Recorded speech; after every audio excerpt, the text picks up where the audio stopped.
16 श्राद्ध में, श्राद्ध पक्ष में, घर में अगर गंगा का जल हो, आपके घर में अगर गंगा जल रखा हो, श्राद्ध पक्ष में, और हम भी बहुत अच्छे हैं। तो आप सबके साथ फिर से आ चुके हैं एक प्यारी सी तुलसी के क्यारे के पास में और बहुत एक छोटी सी कटोरी रखकर आप भी पूरी कथा घर का कोई भी व्यक्ति, चाहे महिला हो, पुरुष हो, पुत्र हो, पुत्रवधू हो, बच्चे हों, कोई भी, आप लोग जानते हैं कि हथेली में गंगा जल लेकर अपने पूर्वजों का स्मरण कर कर आप लोग और वो गंगा जल काशी विश्वनाथ के नाम से अपने पूर्वजों का नाम लेकर वो कटोरी में अगर 5 बार या 7 बार छोड़ देता है तो उसके पूर्वजों को पिंडदान और तर्पण की जरूरत नहीं पड़ती, उनको मोक्ष प्राप्त हो जाए।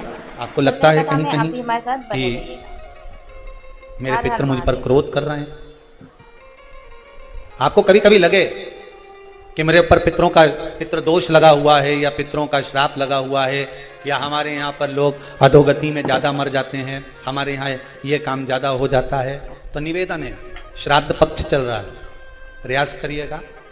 एक चावल की कटोरी में, कटोरी के अंदर थोड़ा सा चावल रख लीजिए कच्चा, उस चावल की कटोरी में एक बेलपत्र, थोड़ी सी दुर्वा बांधकर पानी का मटका, परिंडा या जहां अपना रसोई घर में जल रखते हो, उस कटोरी को वहां पर 2 दिन 3 दिन तक रख दो। वैसे तो 16 दिन रखो ज्यादा अच्छा था, पर जो दिन अपने को मालूम है 2-3 दिन उसको रख दीजिए। घी का दिया लगाइए। 3 दिन के बाद में उस दुर्वा को, उस बेलपत्र को शिव बाबा को ले जाकर समर्पित कर दो।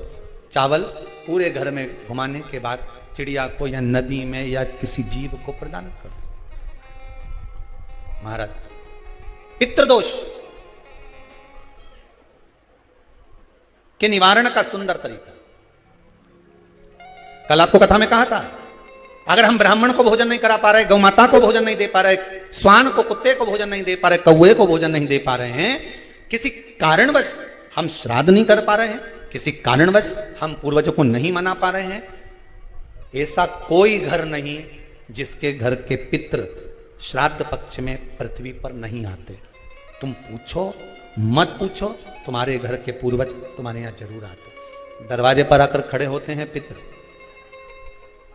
दरवाजे पर आकर हमारे घर के पितृ खड़े होते हैं, स्मरण करते हैं कि हमको यहां से कुछ भाग प्राप्त होगा, कुछ मिल जाएगा। श्राद्ध पक्ष में सारा भोजन कोई भी लगाकर ब्राह्मण को जिमाए, उससे मतलब नहीं है, पर श्राद्ध पक्ष में तिथि पर, श्राद्ध में या अन्य तिथि पर, बरसी आदि तिथि पर अगर खीर का पात्र भरा जाए तो घर की बहू, घर की माता, घर की स्त्री, घर में जो ताई चाची जो भी है घर में स्त्री, उस खीर के पात्र को उसको भरना चाहिए।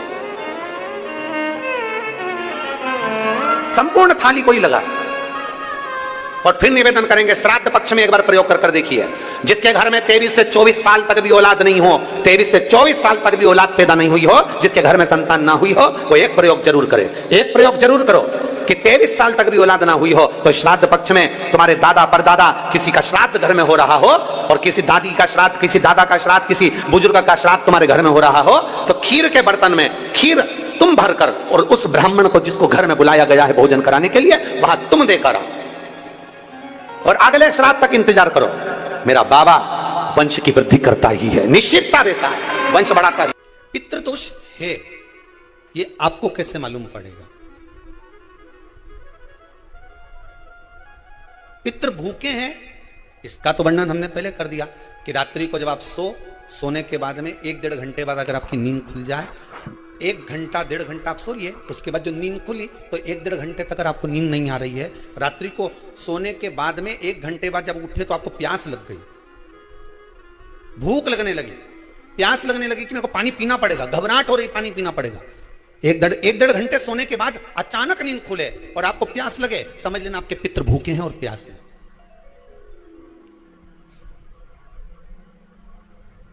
वो भूखे और प्यास हैं, उनको जल की जरूरत है।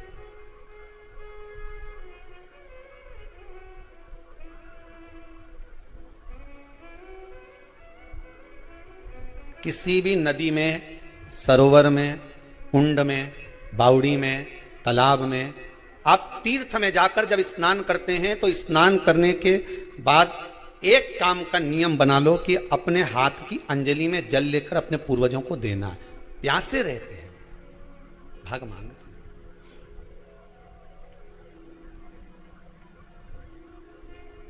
भाग प्राप्त करना। 3 वृक्ष पितरों के तुल्य हैं। नैमिषारण्य की कथा में भी कहा था 3 वृक्ष पितरों के तुल्य हैं। पहला पीपल, दूसरा बट वृक्ष, तीसरा बेलपत्र का वृक्ष। ये पितरों के तुल्य हैं। अगर आपको रात्रि में नींद नहीं आ रही है, ऐसा लगता है कि रात्रि को 1 घंटा 1.5 घंटा सोने के बाद कुछ गलत गलत विचार आने लगते हैं, नींद सुबह 3 बजे तक 4 बजे तक नहीं आती, 4 बजे के बाद फिर नींद आती है, तो एक प्रैक्टिकल जरूर कर कर देखना। एक प्रैक्टिकल करने में क्या जाता है, प्रयास करने में क्या कुछ जाता है क्या? प्रैक्टिकल कर कर देखना कि कहीं सियोर वाला महाराज झूठ तो नहीं बोल रहा, तो प्रैक्टिकल करने में कुछ नहीं जाए। 1 लोटा पानी लो, उसमें थोड़ा सा कच्चा दूध डाल लीजिए, श्राद्ध पक्ष चल रहा है, बेलपत्री का पेड़ या पीपल का पेड़ या बट का पेड़, इन पेड़ के नीचे ले जाकर उस दूध को दोपहर में सुबह 10 बजे से लेकर 12 बजे के बीच में ले जाकर चढ़ा दीजिए। रात्रि को फिर ना आपको प्यास लगेगी ना भूख लगेगी, नींद एक बार लगी तो सुबह ही खुलेगी। प्रैक्टिकल करने में क्या जाता है?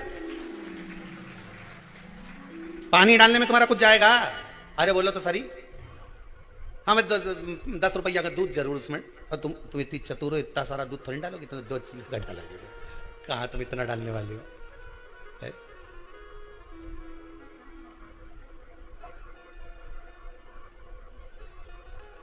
कहा बहुत चतुर चतुर लोग हुए संसार में हो, भले पूजन पाठ नहीं करे पर कहीं का एकदम मिलने आ जाए ना, क्या अम्मा जी है क्या पाठ कर रही है, फिर वो भी बैठ गई तुरंत, अभी तो सोई थी तुरंत। क्या पंडित जी हैं क्या, उनसे थोड़ा काम है, अभी माला जप रहे हैं, मालूम पड़े पंडित जी तो आराम से सेव फल खा रहे थे, अब प्लेट सोफा के नीचे घुसे तुरंत।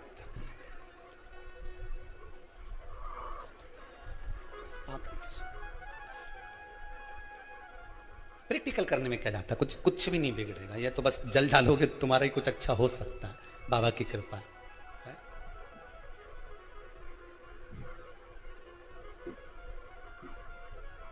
3 वृक्ष पितरों के तुल्य हैं।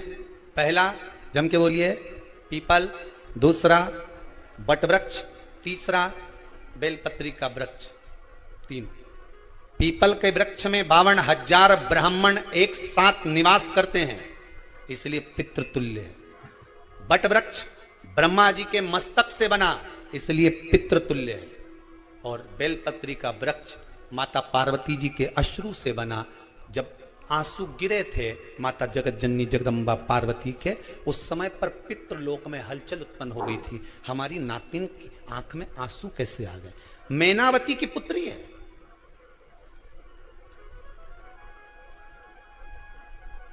पितरों की नातिन, इसकी अश्रु कैसे गिर गए। पार्वती जी ने कहा यह आंसू नहीं, मेरा पुण्य भाग प्रकट करती हूं बेलपत्री के रूप में। तो पितरों ने वर दिया था कि यह बेलपत्री का वृक्ष हमारा आशीर्वाद है, इसके नीचे अगर कोई दीप लगाता है, शिव को स्पर्श कर चढ़ाता है, उसके पितरों की शांति होगी, हम स्वयं उसको आशीर्वाद देने के लिए पधारेंगे। बेलपत्र का वृक्ष पितृतुल्य।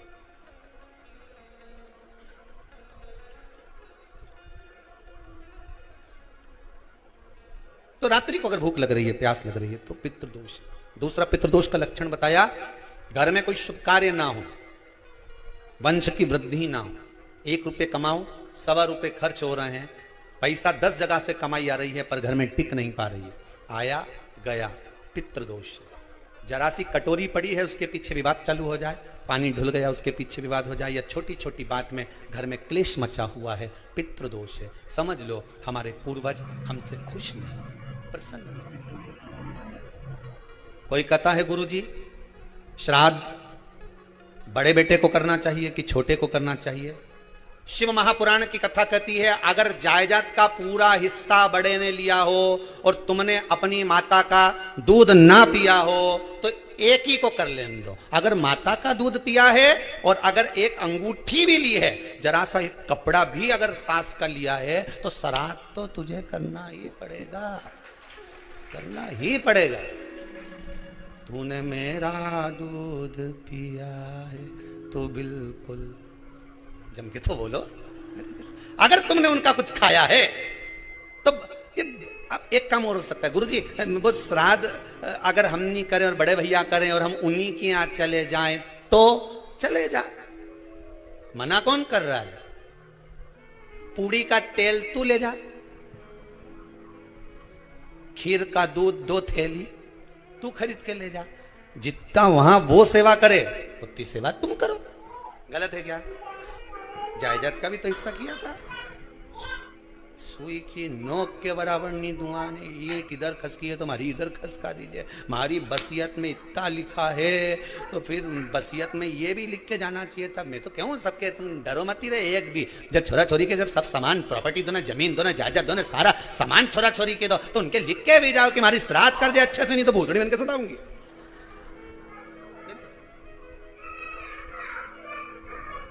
श्राद्ध करो। कितना दिया तुमको? बोलो, ईमानदारी से बोलना, कितना दिया? ढेरों। और एक बात बहुत अच्छे से कहूंगा, आप लोगों के जीवन में उतरे। अगर मायके में भाई, मायके में भाभी, मायके के लोग अगर आपके माँ बाप का श्राद्ध नहीं करते हैं तो बेटी भी अपने माता पिता का श्राद्ध कर सकती है। उसने भी दूध पिया है अपने माता पिता का, पर वो श्राद्ध का भोजन कौन कराएगा? बेटी का पुत्र हो, बेटी की पुत्री हो, वो कराए।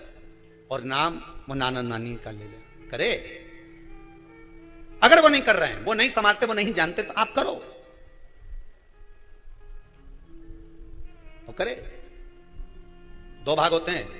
जब एक रोटी गाय के मुख में दी जाती है, गाय के मुख में जब हम रोटी देते हैं, एक रोटी जब देते हैं, या तो गाय के मुख में 16 श्राद्ध में जब रोटी देते हैं तो रोटी को बीच में से तोड़कर, रोटी का जो भाग होता है उसको, मतलब ऊपर से फुलका का परत नहीं निकालना है। रोटी जो सीधी सीधी है ना, जैसे ये रोटी है तो इसको बीच में से तोड़ लिया, 2 भाग विभाजित कर लिया, नीचे वाले भाग में भी थोड़ा सा गुड़ शक्कर रख लिया, ऊपर वाले भाग में भी गुड़ शक्कर रख लिया, एक के ऊपर एक रोटी को रख लिया, वो गाय को दी। तो अपन श्राद्ध पक्ष में 2 पूड़ी का प्रमाण है कि गाय को 2 रोटी दी जाती है, कुत्ता को 2 रोटी दी जाती है। 2 पूड़ी रख के देते नहीं, आप लोग तो देते होगे, 2 पूड़ी के ऊपर पूड़ी रखकर, थोड़ा सा मीठा रखकर, नमकीन रखकर, कुत्ते को भी देते, 2 पूड़ी तोड़कर कागा को भी देते। 2 पूड़ी का प्रमाण कहां से आया?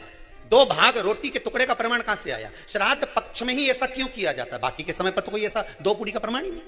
पर श्राद्ध पक्ष में ये क्यों कहा जाता है कि पूड़ी के ऊपर पूड़ी रख दे, उसमें मीठा रख दे, खीर शक्कर रख दे, गाय को दिया, कुत्ते को दिया, कागा को दिया, ऐसे क्यों कहा जाता है?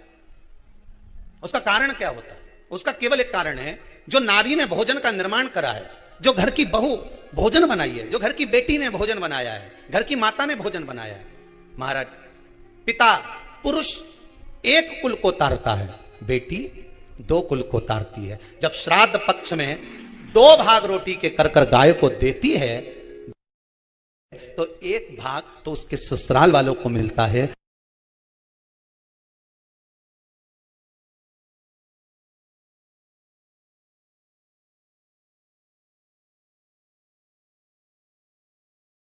मायके को भी मिले, ससुराल को भी। जब गया जी का पिंड होता है तो नाना नानी सबका स्मरण कराया जाता है। 2 भाग पुण्यता प्राप्त। अब लोगों को मालूम तो है नहीं कि 2 पूड़ी क्यों रखते हैं, उसका कारण वर्णित है शास्त्रों। दोनों पक्ष तारने के लिए, दोनों पक्ष का स्मरण कराने के लिए। महाराज बिंदु प्रेत योनि में पड़ा, चंचुला देवी उनके मोक्ष का प्रयोजन कर रही है, प्रयास। क्या करा जाए कि इनको मोक्ष मिल जाए? कहा शिव महापुराण की कथा। पार्वती मैया की सहेली बन गई और पार्वती मैया ने शिव महापुराण में प्रेत योनि से मुक्त होने के लिए कहा, तुम तुमरुका जी के यहाँ जाओ, देवऋषि नारद के पास जाओ। नारद जी ने तुमरुका जी के पास भेज दिया। क्यों? नारद जी जानते हैं मैं कथा नहीं कर सकता, मैं कथा सुन सकता हूं पर कह नहीं सकता, कहने के लिए मुझे बैठना पड़ेगा, सुनने के लिए। हो सकता है कि मैं चले जाऊं, वापिस आकर बैठ जाऊं। तुम रुका जी से कहा कथा कह दोगे? हाँ, कहने में क्या दिक्कत है? मेरे पति को प्रेत योनि से मुक्त करना है। तुम रुका जी बोलते हैं केवल तुम्हारा पति प्रेत योनि से मुक्त नहीं होगा।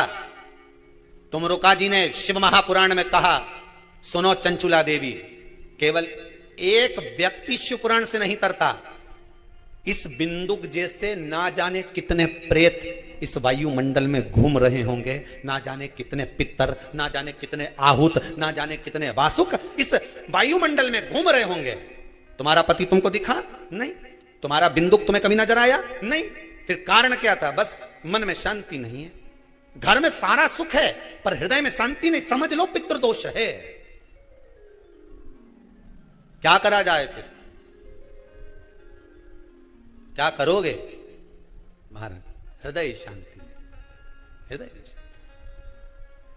केवल एक अकेला बिंदुक शिव महापुराण की कथा सुनकर नहीं तरेगा। तुम रुका जी कहते हैं जिस समय पर मैं शिव महापुराण की कथा कहूंगा, सुनो चंचुला देवी, इस संसार के इस भूमंडल पर मृत्यु लोक में जितने भी जीव इस संसार सागर में भटक रहे होंगे, शिव महापुराण की कथा सुनकर वो भी तर जाएंगे। ये अकेली बिंदुक को तारने वाली नहीं है। इस मृत्यु लोक में जो विराजमान, आज भी नियम है महाराज, श्राद्ध का भोजन टेबल पर नहीं कराया जाता, श्राद्ध का भोजन ब्राह्मण को कुर्सी पर बिठाकर नहीं कराया जाता, श्राद्ध का भोजन किसी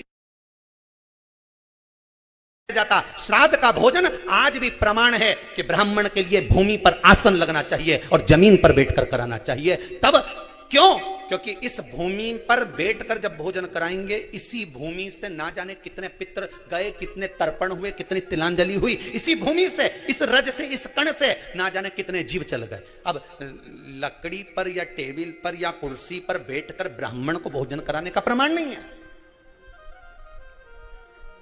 अब आपका फैशन ज्यादा हो गया तो बात दूसरी है। पंडित जी ऊपर बैठ के खा लोगे क्या? पंडित जी तो बोलेंगे अच्छा है, खिला दो। ऊपर बैठ के क्यों? वो झुकने में थोड़ी सी कमर लचक जाए, क्योंकि खीर परसेगी तो झुकना पड़ेगा।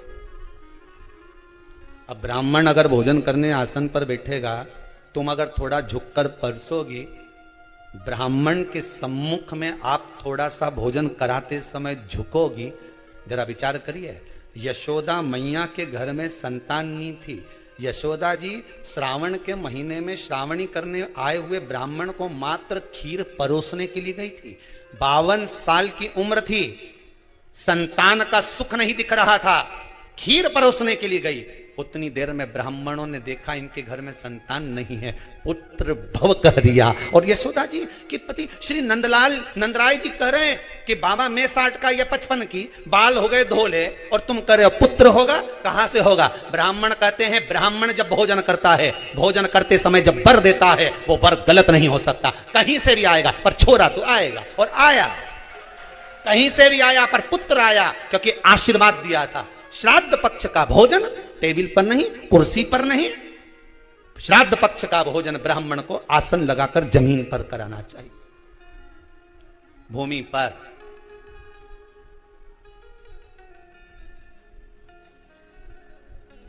अब आजकल के ब्राह्मण भी थोड़े नीचे, अगर हम टेबल पे जिम लें तो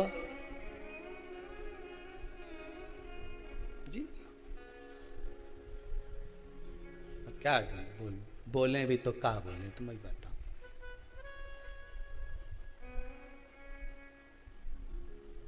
थोड़ा सा भाग भूमि का हो महाराज, तर्पण तिलांजलि सब भूमि पर। हम तो जो जजमान हवन करने के लिए भी जो जजमान लोग नाम लिखाए हैं पितरों के लिए, तो हम उनको भी कहते हैं कि कुर्सी पर बैठकर आहुति छोड़ने से अच्छा है आप बैठो मनानी पर, पहले सबसे पहले भूमि पर 10 मिनट